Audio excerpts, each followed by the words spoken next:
En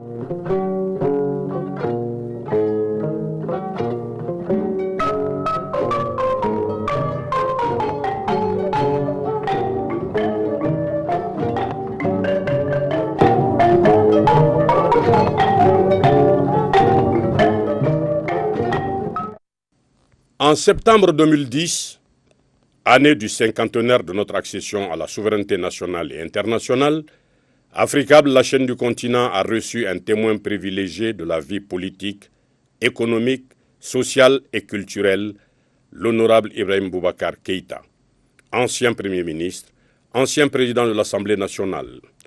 Aujourd'hui, septembre 2016, il tient le gouvernail du bateau Mali. Nous vous invitons à une revisite de cet entretien, 6 années après. 50 années d'indépendance, 50 années de développement, 50 années d'intégration. Mesdames, Messieurs, où que vous soyez, bienvenue sur Africable, la chaîne du continent. Aujourd'hui, comme témoin privilégié, nous avons fait appel aux lumières de l'honorable Ibrahim Boubacar Keïta. Il n'est point besoin de présenter Ibeka, tant l'homme est incommensurable. Retenons seulement qu'il fut ambassadeur du Mali en Côte d'Ivoire, troisième Premier ministre de la Troisième République du Mali 6 ans durant, président de l'ADEMA PASJ, président de l'Assemblée nationale du Mali, Kangelin Tigui, celui qui n'a qu'une seule parole, est président du Rassemblement pour le Mali RPM. Monsieur le Président, merci pour votre disponibilité. Il serait difficile de parler d'indépendance des États africains sans évoquer les luttes d'émancipation. Alors, Monsieur le Président, que peut-on retenir des luttes d'émancipation africaines? Merci beaucoup, Gabriel. Je pense que vous me faites un bien grand honneur de penser que je puisse apporter quelques éclairages à vos téléspectateurs et à l'auditoire africain, singulièrement malien. Cette période est une période de bravoure, de courage. On a du mal aujourd'hui à envisager tout ce qu'il aura fallu d'engagement personnel, quant à soi, d'abnégation pour que les hommes et les femmes qui, en pleine période coloniale, ont décidé de lutter pour l'émancipation de l'Afrique et l'acquisition de la souveraineté nationale pour nos différents États. Et ces hommes, dès leur entrée à l'Assemblée de l'Union française, ont posé les problèmes qui étaient les plus brûlants à l'époque. Les problèmes de dignité de l'homme africain, des problèmes de pénibilité du sort de nos populations, tels que le travail forcé, dont on n'a pas idée aujourd'hui, qui voyait des villages entiers engagés sur des chantiers très pénibles de construction de routes, d'édification de barrages, tous autres chantiers répondant aux intérêts de la colonisation. Et ces hommes, Houphouët-Boigny, Modibo Keïta, Mamadou Konaté, Saint-Père, notre grand-père, ces hommes-là, Fili Dabo Sissoko également, car en ce temps-là, ces fils d'Afrique étaient à l'unisson.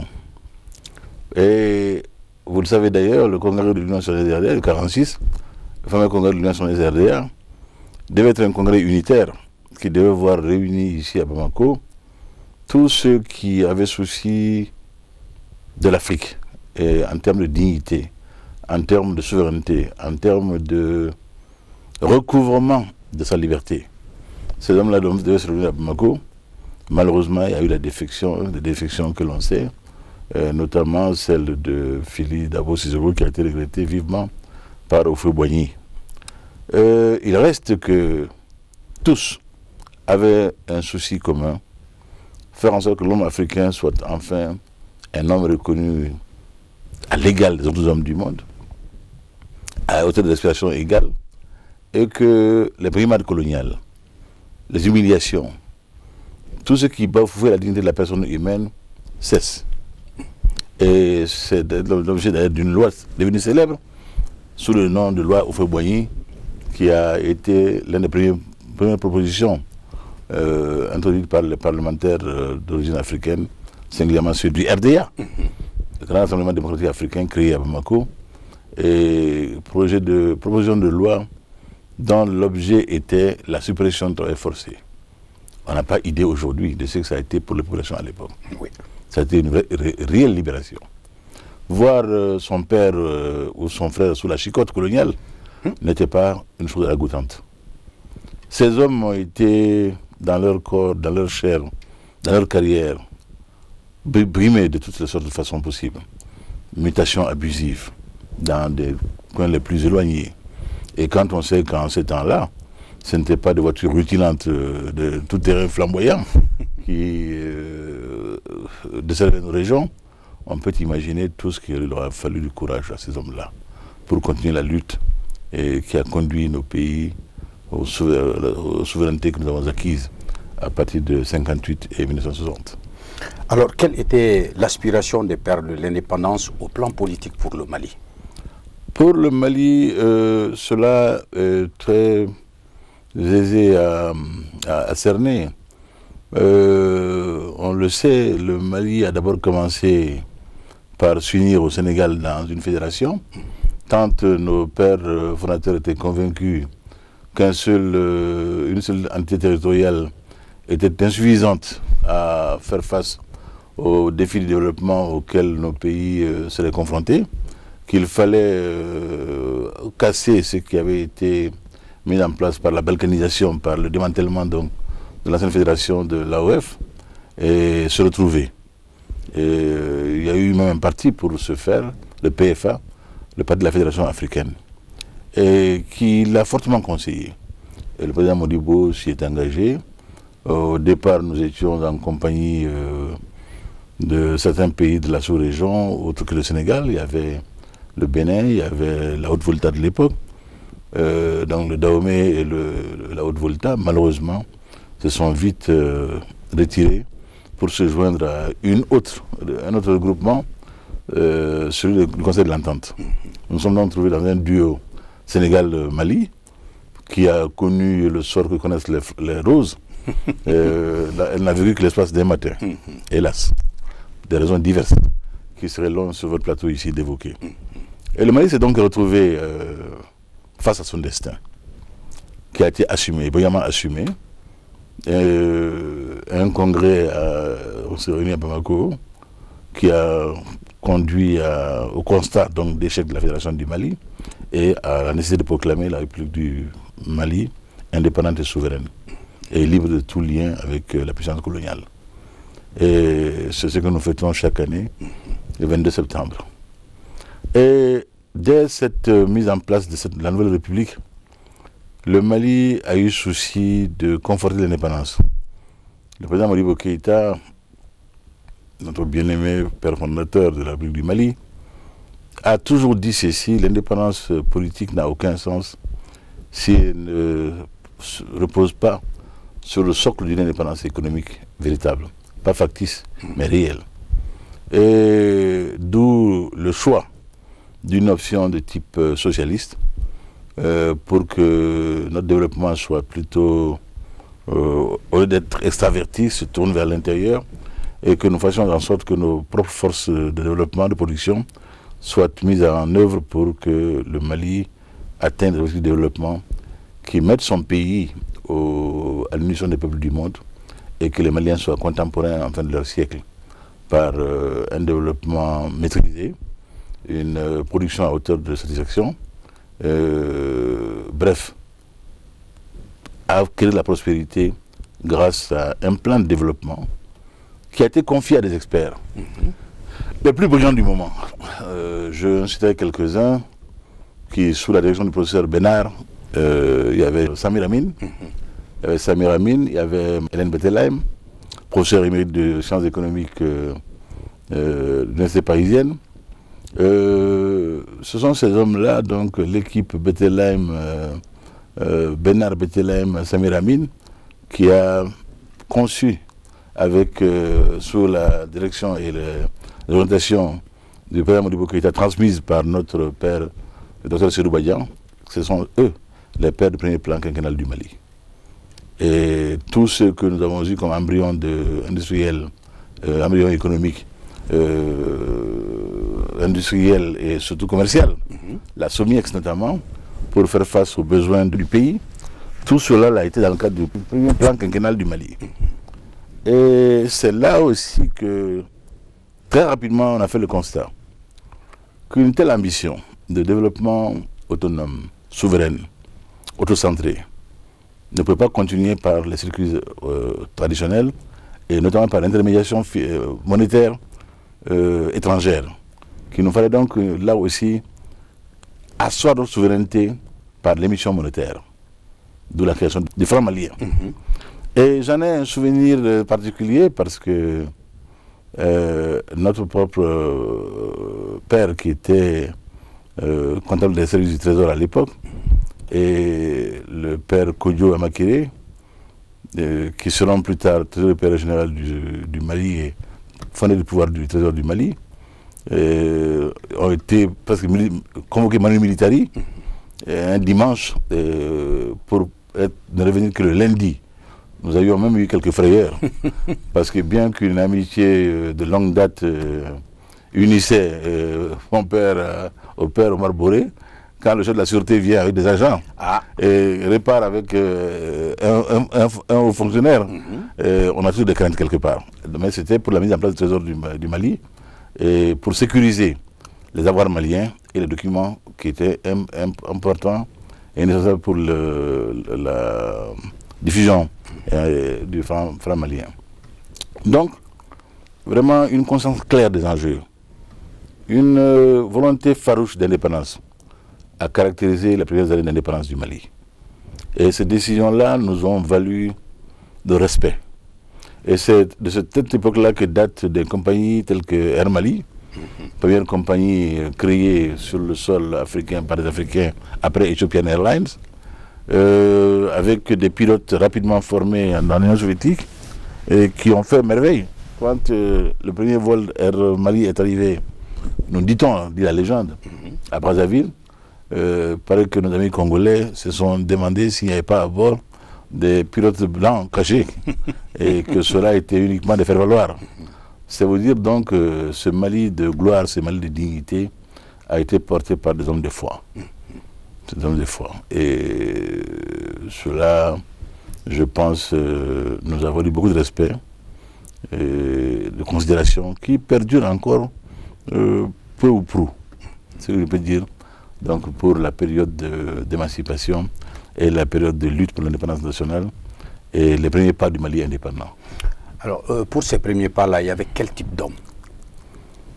Je l'ai dit, Gabriel, des hommes qui avaient été bloqués dans leur formation universitaire par les schémas coloniaux ambiants, qui étaient que la colonie avait besoin de cadres intermédiaires, mais les cadres supérieurs, les maîtrises et au doctorat restaient la chasse gardée des Européens ou des citoyens assimilés, tels que ceux des 4 communes du Sénégal que l'on connaissait, Gorée, Rufisque, Saint-Louis, Dakar.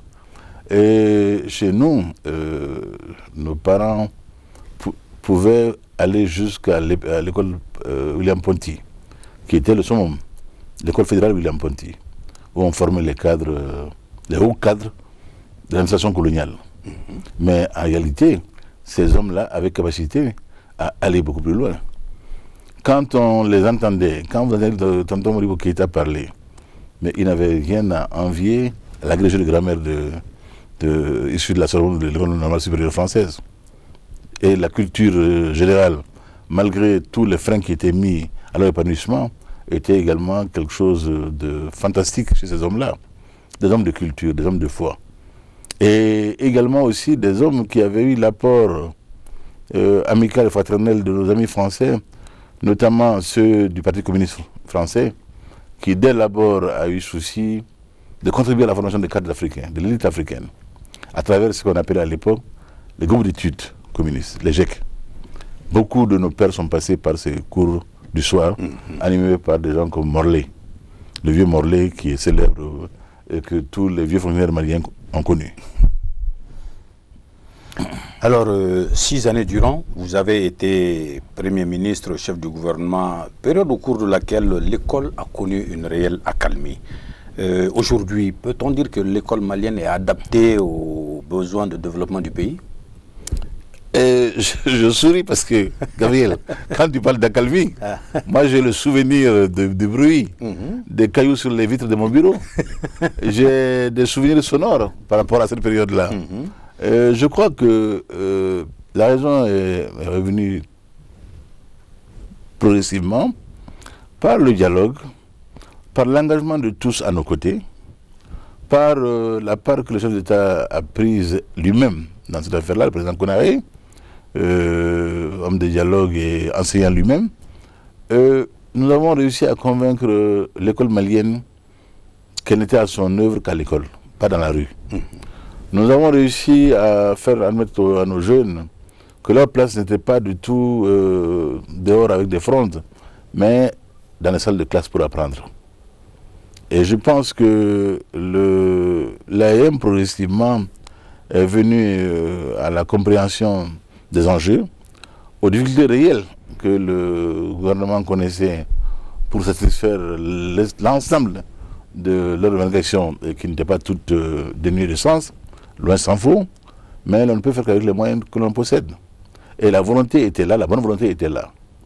Donc c'est tout un concours de circonstances.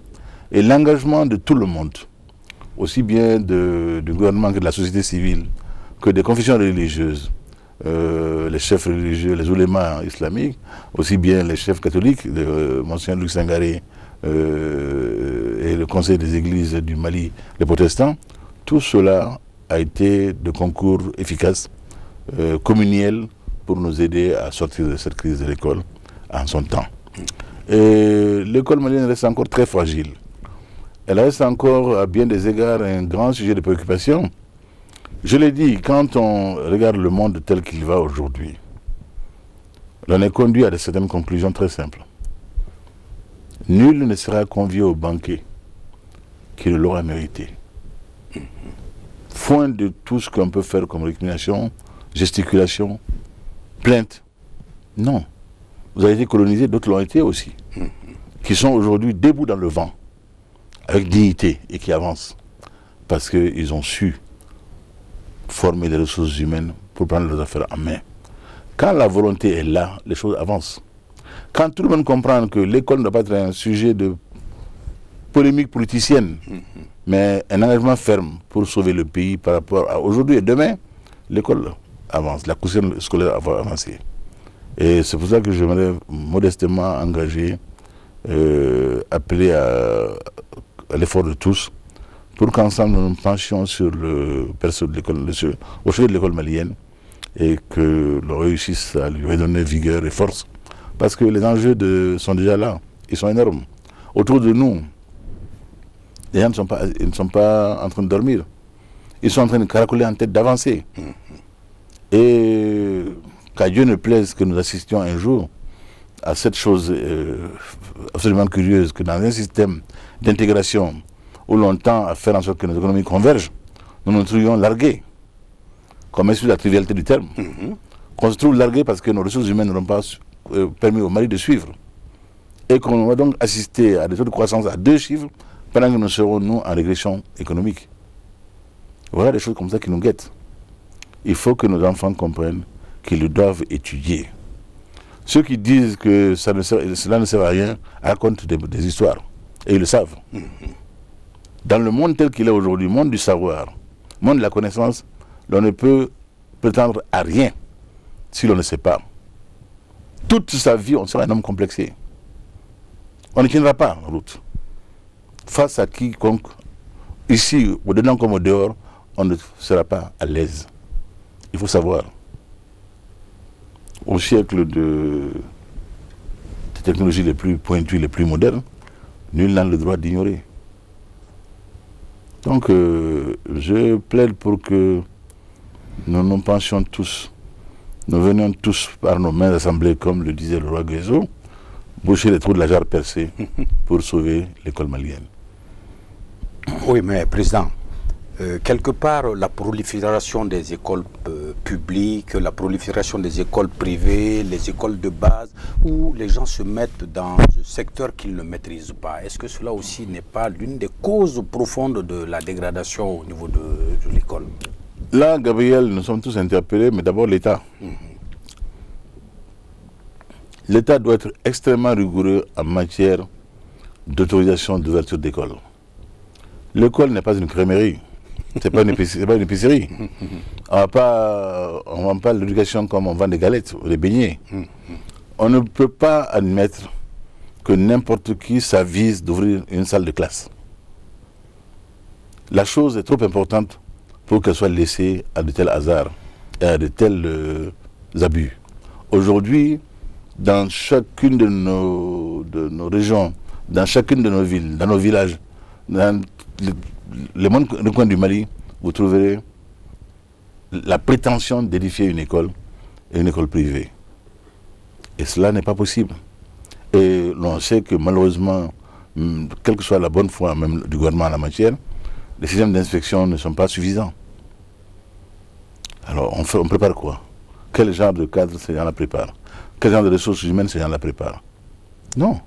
Je crois que la question scolaire n'est pas une de ces questions-là qu'on peut libéraliser à outrance comme cela. Non. C'est assez inquiétant et j'avoue que nous sommes interpellés là aussi, et très fortement.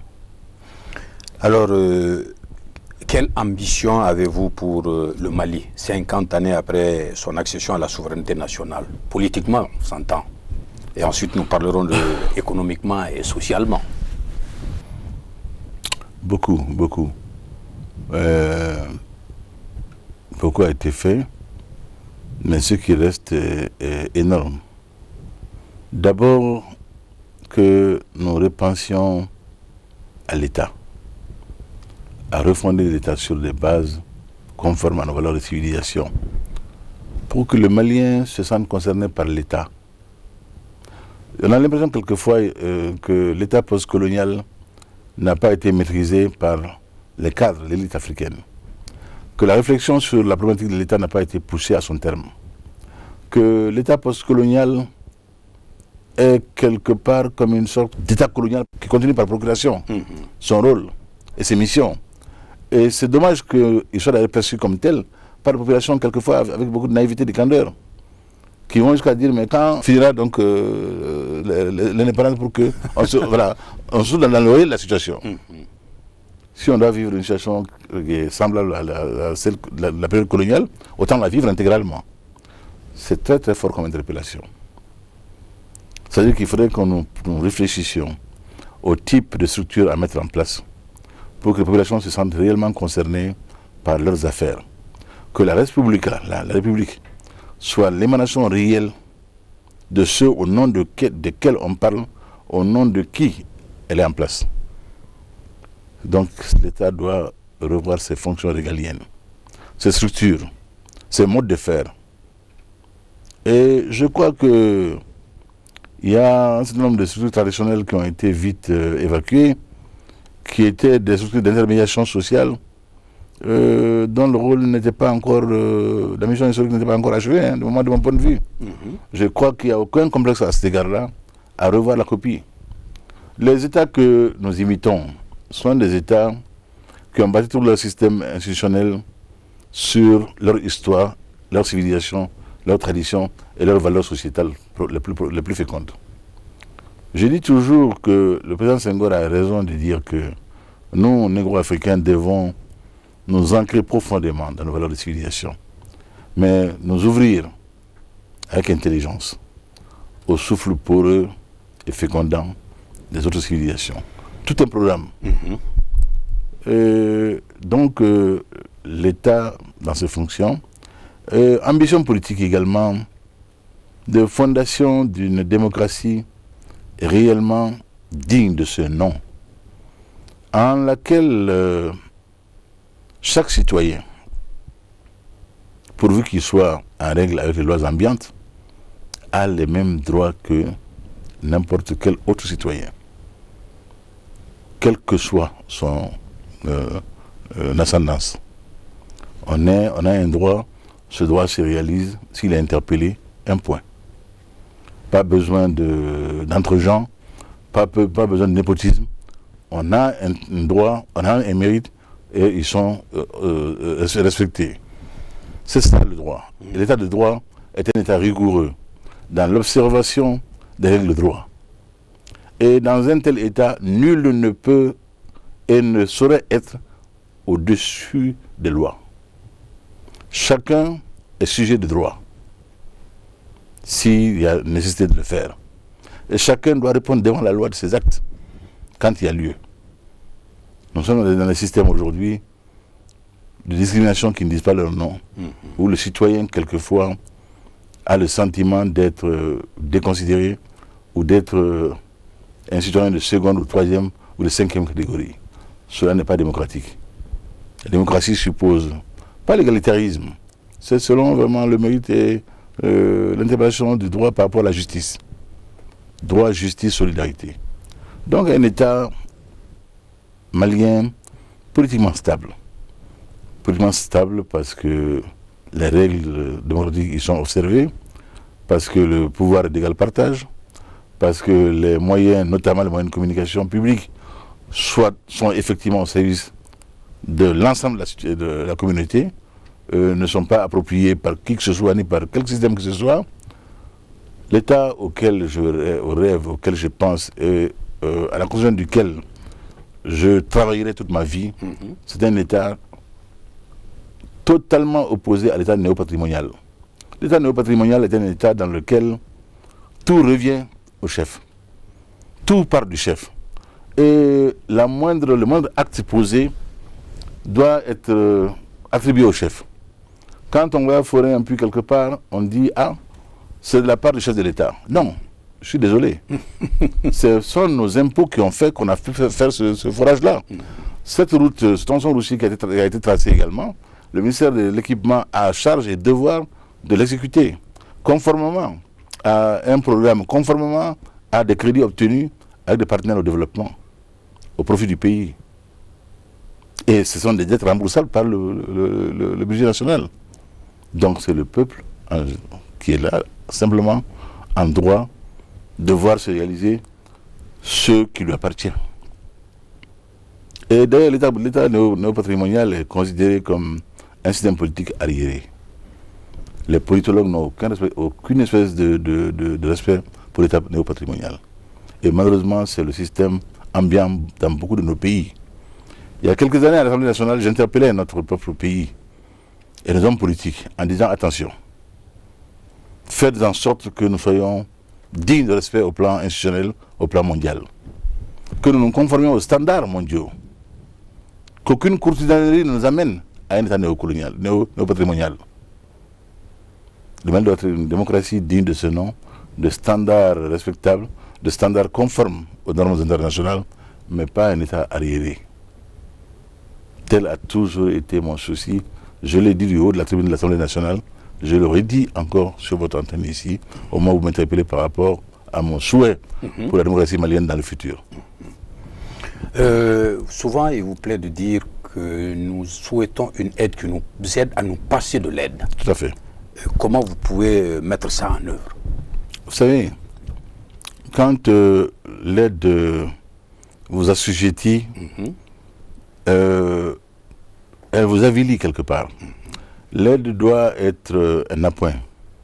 Elle doit vous permettre de franchir un pas que votre niveau d'accumulation interne, objectif, ne peut pas vous permettre d'atteindre. Donc là, il y a nécessité de faire appel à la solidarité telle qu'elle doit s'exercer normalement entre des hommes libres, dignes et dans une communauté internationale soucieuse de solidarité. Mais pas une aide qui m'imposerait de faire des choix non conformes à mes intérêts.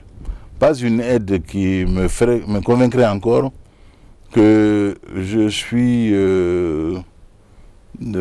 pas de même respiration que tel autre. Non, nous ne sommes pas des sous-hommes. Et un pays comme le Mali ne peut pas souffrir de mépris culturel. Nous fûmes quand d'autres n'étaient pas. Nous fûmes quand d'autres n'étaient pas. Absolument. Et j'aime le dire avec force, Je dis toujours, il y a des jeunes qui disent, Président, vraiment, on sent en vous, quand vous parlez de notre pays, beaucoup de fierté. Je suis fier d'être malien. Je suis fier d'être malien parce que je le dis aux jeunes également, en son temps, vous m'avez parlé de l'apaisement de l'école malienne. Je suis certain que le jeune Zarawana, actuellement en mission dans une des institutions les plus respectables, la plus importante du pays d'ailleurs, mais écoute, quand lors d'un débat avec un de nos amis étrangers qui était venu nous faire un peu facilement la leçon, demandant que nous montrions au reste du monde notre part de génie, si tant est que nous en ayons, suprême insulte. Je lui ai dit, mais vous parlez dans un pays que vous ne connaissez pas. Cela vous aurait incliné à un peu de modestie. Ce pays n'a de leçons à recevoir de personne. Il pourrait en donner. N'eût été sa légendaire modestie. Car je dis que quand certains grands États d'aujourd'hui étaient balbutiants, n'existaient pas en tant qu'État, n'avaient aucune dimension territoriale respectable. Nous avions en ce moment-là des Tegaza au pays Moussi, l'Atlantique à l'Aïr, un empire, où il faisait bon vivre, où on allait et venait en toute quiétude, où l'on nous dit que quand un voyageur maghrébin ou d'autres horizons venait à mourir à Tombouctou, pas une aiguille ne disparaissait de ses biens, tant que ces endroits n'avaient pas envoyé chercher ses bagages. Je lui ai dit, tel est le pays de sauvages d'où nous venons. Ce pays n'a pas de leçon à recevoir. Ce pays commerçait à l'époque avec Constantinople, qui était la capitale du monde. Ce n'était pas Paris, Londres, Bruxelles, Francfort. Non, c'était Constantinople. Et nous avions des relations diplomatiques du plus bel effet avec Constantinople. Il y a eu même un manuel de chancellerie du Mali que j'avais trouvé en son temps, mais qui n'avait rien à envier au manuel le plus élaboré du Quai d'Orsay. Et l'université de Tombouctou, qui formait des jurisconsultes, des docteurs de la foi, des médecins, s'est rendu célèbre, je l'ai dit également, quand un chirurgien de Tombouctou a opéré de la cataracte le dauphin de France sous Henri IV. Mais pour vous dire combien nous croyons si peu en nous-mêmes, il a fallu que mon pauvre fils revienne des États-Unis avec un magazine où il avait trouvé le récit de cette opération dont j'avais parlé, pour me dire, mais papa, tu avais raison. Hein. Voilà, c'est Anselme Issagui. C'est la vie d'Anselme Issagui. J'ai dit, mais bien sûr, mon fils, tu ne croyais pas quand même que j'avais raconté des histoires. J'ai dit, mais vous devez connaître le Mali, vous les jeunes. Vous devez connaître la beauté de l'histoire du Mali. Quand on connaît l'histoire du Mali, quand on connaît l'humanisme soudanien, cet humanisme qui a fleuri sur le bord du Niger, on est un homme à l'aise dans son siècle. On est un homme à l'aise dans son temps. On est contemporain de son siècle. L'humanité, nous la connaissons. J'ai dit à certains, vous savez, nous, nos vieux, non pas pour gîte final des hospices. Hein. Nous sommes fiers, nous, d'avoir nos parents auprès de nous, de les accompagner jusqu'à leur dernier souffle. Tel est notre sens de l'humanisme. Nous ne les envoyons pas dans les mouroirs. Donc, quand on parle de civilisation, ce n'est pas avec un grand C. Et la civilisation, c'est la civilisation du monde. La nôtre n'a jamais été moins brillante que celle d'autres. Elle a rayonné sur un espace important. Elle a eu des émules, elle a fait des modèles. Donc, tout cela doit être connu du jeune Malien. Vous savez, on ne peut rien faire de beau et de bon dans la vie s'il n'y a pas cet aiguillon de fierté qui pousse l'homme à ses limites. Le Japon, un exemple, j'aime souvent citer, le patron de Matsushita, de Toyota, de Yamaha, de Sony, quand il revient chez lui, il est en kimono. Il s'assoit sur le tatami.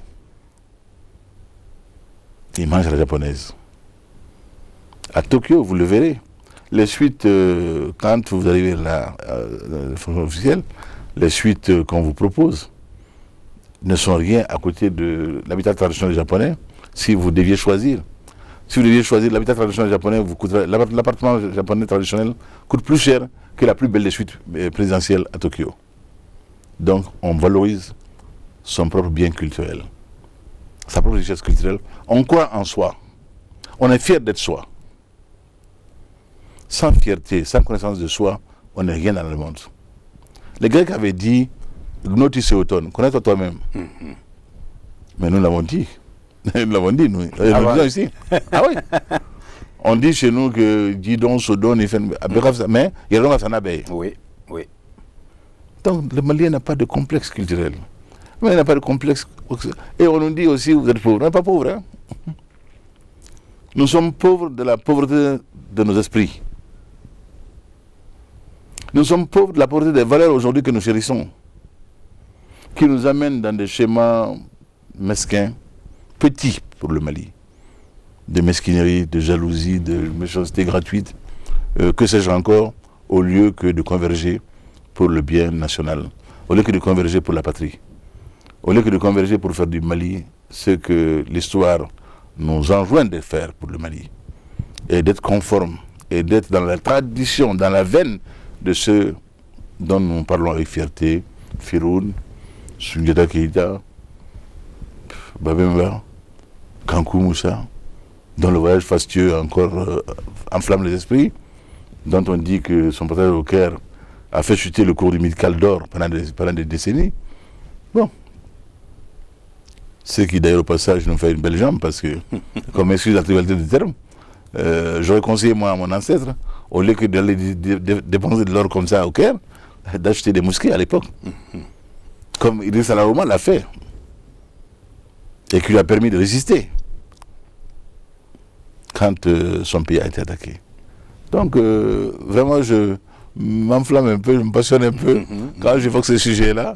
Parce que moi, je vois le Mali vraiment comme un être de chair. Comme un être de chair.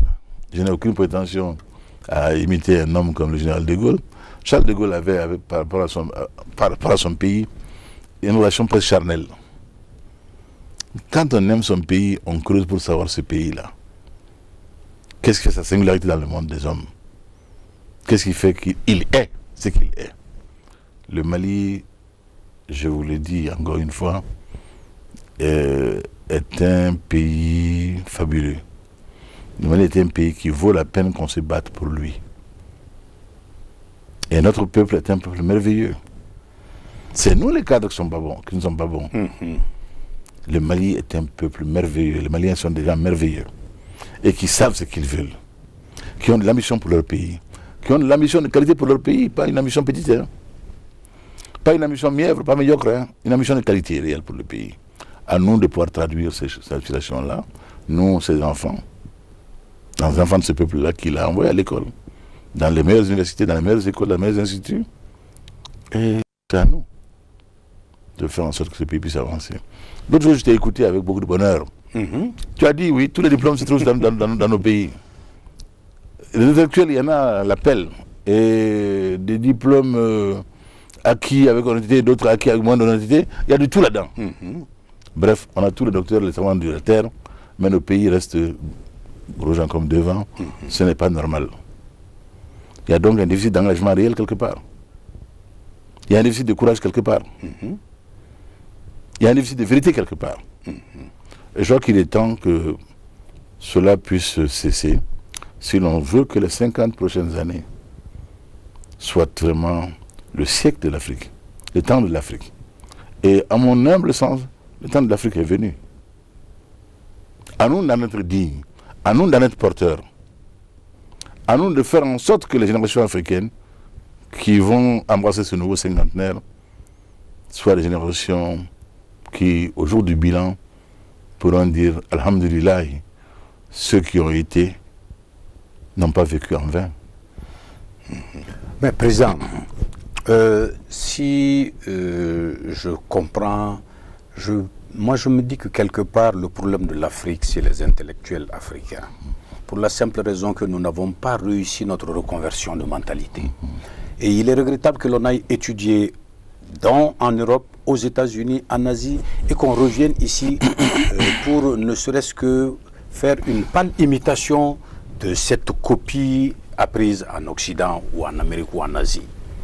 Alors, ne pouvons-nous pas nous développer à partir de nos valeurs traditionnelles, tout en faisant une acquisition des connaissances occidentales? Nous pouvons nous développer, tout comme vous avez cité l'exemple du Japon. Tout à fait, Gabriel. Le monde est fait de rencontres de civilisations. Le monde est fait d'échanges. Et nul ne peut échapper à cela. C'est heureux d'ailleurs pour le genre humain. Mais il faut savoir trier. Il faut savoir choisir entre l'apport extérieur et ce qu'on a en soi de richesse et de qualité. Le grand drame de l'intellectuel africain, c'est souvent d'avoir choisi l'apport extérieur. Pour se hisser au-dessus de son autrui, au-dessus de son parent qui n'a pas eu la même chance, si l'on peut appeler ça une chance, d'être en contact avec d'autres modèles de civilisation. Et cela est très fâcheux. Parce que on se rend compte que même nos richesses culturelles, nos trésors culturels, il aura fallu quelquefois que d'autres viennent pour nous apprendre nous-mêmes à tourner le regard vers ces trésors-là. Je le vois. L'équipe Griol, tout le travail que l'équipe Griol a pu faire sur le pays d'Ogo, sur la cosmogonie d'Ogo, sur l'astronomie d'Ogo. Et on dit aujourd'hui avec fierté que cela n'a rien à envier à des études pointues faites dans des grandes universités scientifiques du monde. Mais c'est là, sous nos yeux. Et encore aujourd'hui, malgré le temps qui est passé, combien de thèses il y a eu, de thèses maliennes sur la civilisation d'Ogo? Combien de thèses maliennes il y a eu sur tel ou tel autre aspect de nos valeurs culturelles qui méritaient d'être mises en exergue? Je crois que c'est cela le problème. Et ça pose également le problème peut-être du lieu de formation. Les universités africaines doivent repenser leur mission. Je crois que pour le Mali, les choses à ce niveau-là, la réflexion avance. Je crois que nous avons aujourd'hui un corps professoral de cadres compétents, de cadres consciencieux. Et le dernier forum également sur l'école a été l'occasion, je crois, de redessiner les missions, vocations de l'école du Mali et de l'université malienne. C'est une bonne chose. L'intellectuel dans le progrès des peuples et des pays est essentiel. Il est incontournable. Pourquoi? Plus nous en aurons, et de qualité, et de niveau de conscience appréciable, mieux nous en serons. Et c'est pour cela que je dis que quand j'envisage l'école malienne aujourd'hui, je suis quelque peu angoissé. Tant le niveau a drastiquement baissé. Pour diverses raisons. Pour diverses raisons. Il y a aujourd'hui également un souci qui m'habite. Dans beaucoup de discours politiques, vous le verrez, il faut que l'école fasse en sorte qu'il y ait adéquation entre la formation et l'emploi. On emploie ce genre de concepts souvent, qui viennent quelquefois à la mode. On paye un tribut à la mode, à moins que ce soit un tribut à la mode du temps, sans faire de jeu de mots. Mais en réalité, quel contenu on y met? Le drame aujourd'hui, c'est que on a convaincu, et nous avons tous notre part, nous avons convaincu les familles et les enfants que pour être considéré, il faut être en col blanc. Il faut être fonctionnaire. Non, non. Les fonctionnaires, à eux seuls, n'ont jamais construit un pays. Ils sont nécessaires. Je suis fils de fonctionnaire. Mais c'est pas... Non. L'administration a son rôle. Mais les techniciens, les scientifiques sont autrement utiles à un pays. Et les tâches même intermédiaires, considérées avec quelquefois même du mépris, mais s'avèrent les plus rémunératrices aujourd'hui.